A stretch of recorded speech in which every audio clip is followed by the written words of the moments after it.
For today's video, tuturuan ko kayo kung paano gumawa ng suman, balanghoy, or cassava suman. So, nagkudkud ako niya ng 5 kilos. 5 kilos na cassava. Tapos, ang ginamit kong ingredients ay 1/2 sugar, tapos yung 2 box na coconut na yung nasa box na siya. 'Di ba? Kasi wala akong coconut dito. Tapos, nilagyan ko siya ng vanilla. Tapos, ayan, yan nagbalot-balot na ako.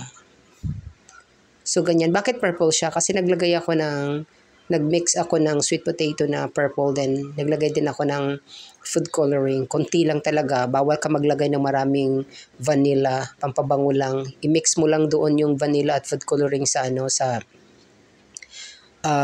tawag dito, doon sa gata. 2 box na gata ang ginamit ko sa 5 kilos na kamuting kahoy. Ang 5 kilos ay nasa yun siya. Nasa, Diyos ko, mga 6 na piraso. Yan, balot. Ganyan ang pagbalot niya. Yung dahon na yan, inano ko muna yan siya, nilaob ko. Kumbaga, binanli ko muna siya sa kumukulong tubig. Or kahit mainit lang na tubig. So, dahil paninda siya, business ko kasi to sa church. So, ganyan lang siya kalaki. Kasi lang naman siya, mga 5 piraso is 200 pesos. Yan.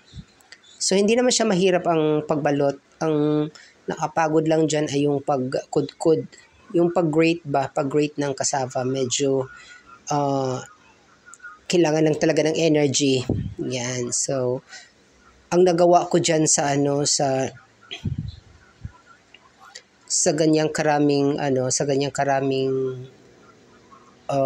ginudgod na cassava ay mga 7 pack. So, 7 times 5, mga 35 pieces ang nagawa ko. Ganyan siya kalaki. Diba?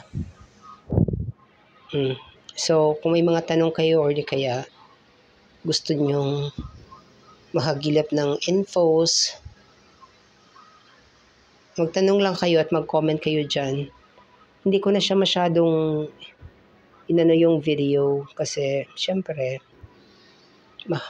yun lang ang video na ko eh. Yun lang yung video na na-capture ko during sa process na yan. So, medyo siya, medyo maiksi lang talaga. Yan. So, 'di ba? Kailangan talaga nabanlian yung dahon para hindi siya mabutas.